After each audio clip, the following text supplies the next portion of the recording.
আমি সবসময় দোয়ার ওপরে বিশ্বাস রেখেছি, কিন্তু আমার কখনো বিশ্বাস হয়নি যে আমার দোয়াগুলোও কবুল হয়। তারপর আমি একদিন কঠিন সময়ের সম্মুখীন হলাম, আর আমি আল্লাহর কাছে সাহায্যের জন্য দোয়া করলাম, আর অবাক করা অবস্থায় আমার দোয়া কবুল হয়ে গেল। এই ঘটনা আমাকে শেখায় যে দোয়াগুলো কতটা শক্তিশালী হয়। আর এখন আমি সবসময় আল্লাহর কাছে সাহায্যের আশা রাখি।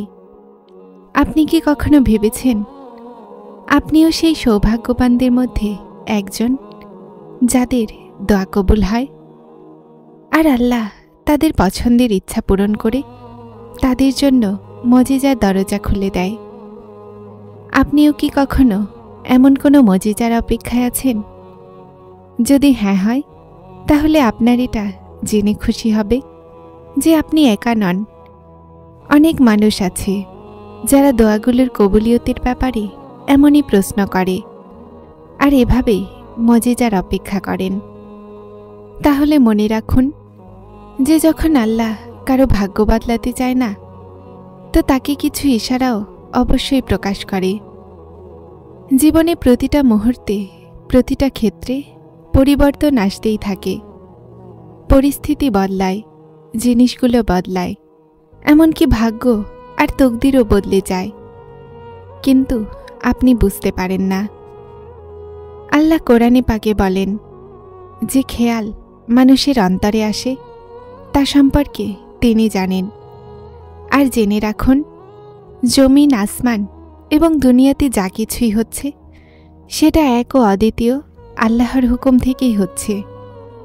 আর জেনে রাখুন যে আল্লাহ যখন তার বান্দাকে তার পছন্দের জিনিস দিয়ে খুশি করতে চান, তো এই একটা বিশেষ নিশানি তাকে প্রথমে দেখান।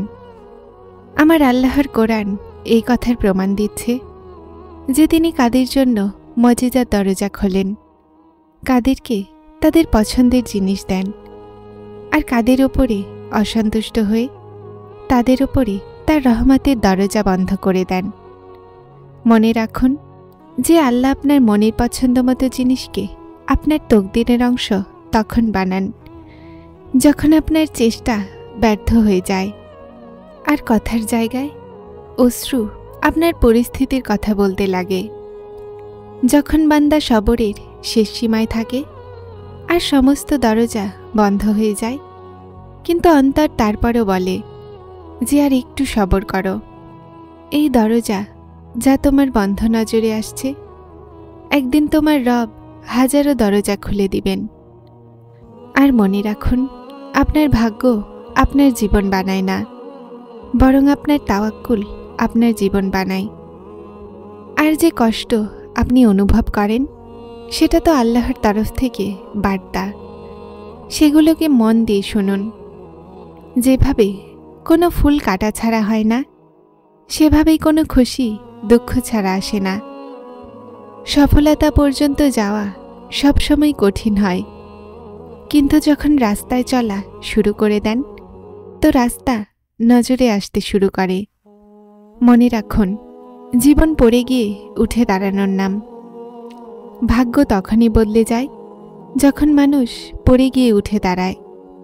যখন কোনো দোয়া কবুল হতে সময় নেয়, তো আপনার মনে হয় যে এখন কাহিনী শেষ হয়ে গেল, আর তারপর মানুষ সেই দোয়া চাওয়াই ছেড়ে দেয়। কিন্তু হয়তো কাহিনী সেখান থেকেই শুরু হয়, আল্লাহ আর মানুষের কাহিনী।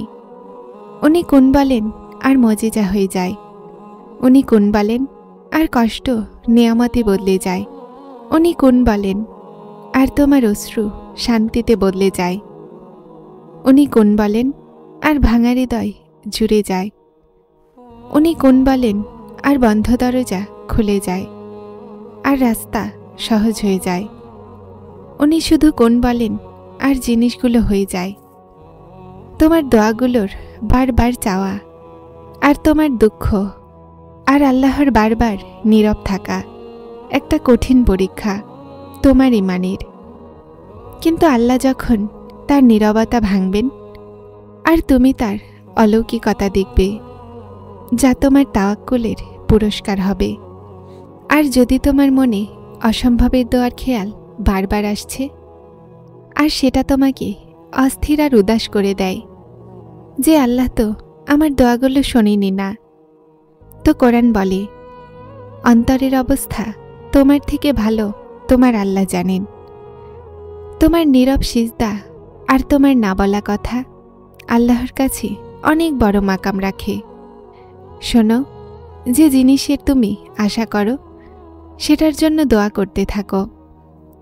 সম্ভব আর অসম্ভব শুধুমাত্র মানুষের মানবীয় ধারণা মাত্র।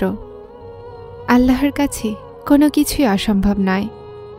আল্লাহ দেরি তাদের জন্যই করেন যাদের চাওয়া আল্লাহর পছন্দ হয়ে যায়।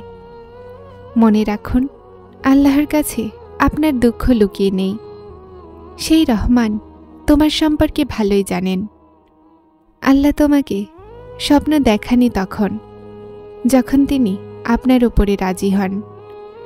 আর যদি তিনি তোমাকে সেটা না দিতে চাইতেন যা আপনি চাচ্ছেন, তো তিনি কখনোই আপনাকে দোয়া করার তৌফিক দিতেন না। সমস্ত ওয়াসওয়াসাকে দূরে সরিয়ে দিন যা আপনার মনকে কষ্ট দেয়। যে আল্লাহ তোমার দোয়াগুলোকে শুনছেন না, আল্লাহর সমস্ত কাজে কোনো না কোনো হিকমত অবশ্যই থাকে। কখনো কখনো আল্লাহ এমন চাওয়াতে আমাদের মনকে লাগিয়ে দেয় যেটার পাওয়া আমাদের নসিবে থাকে না। আর তারপর আমরা এটা বলি যে যখন নসিবে নেই তো চাওয়া কিসের।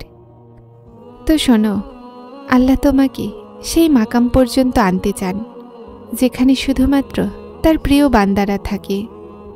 আর এটা সেই মাকাম যেখানে আপনার সবর, আপনার তাওয়াক্কুল, আপনার অশ্রু, আপনার সিজদা, আপনার ইবাদতই আপনাকে আল্লাহর প্রিয় বানিয়ে দেয়। আর সবাই তার প্রিয় হয় না। মনে রাখুন, তকদির আর ভাগ্যের চেয়ে বেশি শক্তি দোয়াতে থাকে। আর জানেন যে কোন সেই শক্তিশালী দোয়া আছে যা আপনাকে দুই জাহানের প্রতিটা জিনিস কিনে দিতে পারে? সেটা হলো আল্লাহর কাছে হেদায়েতের দোয়া। এই দোয়াতে এতটা শক্তি আছে যে আল্লাহ বলেন যে যখন আমার বান্দা আমার কাছে হেদায়েতের দোয়া নিয়ে আসে, তো তখন আমার তার উপরে এতটাই ভালোবাসা আসে যে তার পছন্দের দোয়া কবুল করে নেই আর তার দুনিয়া আর আখিরাত সাজিয়ে রাখি। যদি তুমি আল্লাহর কাছে তোমার মনের পছন্দ মতো জিনিস পেতে চাও, তো মনে রাখো যে মুমিন বান্দারা যখন তার রবের নিকটে যায় আর তার মধ্যে কোনো মুনাফিকি রাখে না, কোনো কপটতা রাখে না, তো আল্লাহর সম্পর্ক তার সাথে এমনটাই হয়। এক হাদিসে নবী করিম সাল্লাল্লাহু আলাইহি ওয়াসাল্লাম বলেন, যে ব্যক্তি অন্যদেরকে দয়া করে তোমার রব তাকে দয়া করেন। তুমি দয়া করো তাদের ওপরে যারা জমিনে আছে, আল্লাহ তোমার ওপরে দয়া করবেন। শোনো, যদি আল্লাহ তোমার অন্তরে কোনো জিনিসের চাওয়া দিয়েছেন আর সেটা পাওয়ার অস্থিরতা তোমাকে তাহাজ্জুদ পর্যন্ত নিয়ে এসেছে, তো দেখে নিও তোমার দোয়াগুলো শুনে নেওয়া হয়েছে।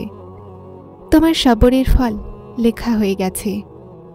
এখন তোমাকে তোমার সবরের মজেজা দেখানো হবে যেন তুমি জানতে পারো যে বিশ্বাসীরাই সফল হয়। যারা চ্যানেলটিতে নতুন এসেছেন তারা স্পিরিচুয়াল কোড চ্যানেলটি সাবস্ক্রাইব করে আমার সাথে থাকুন। আসসালামু আলাইকুম।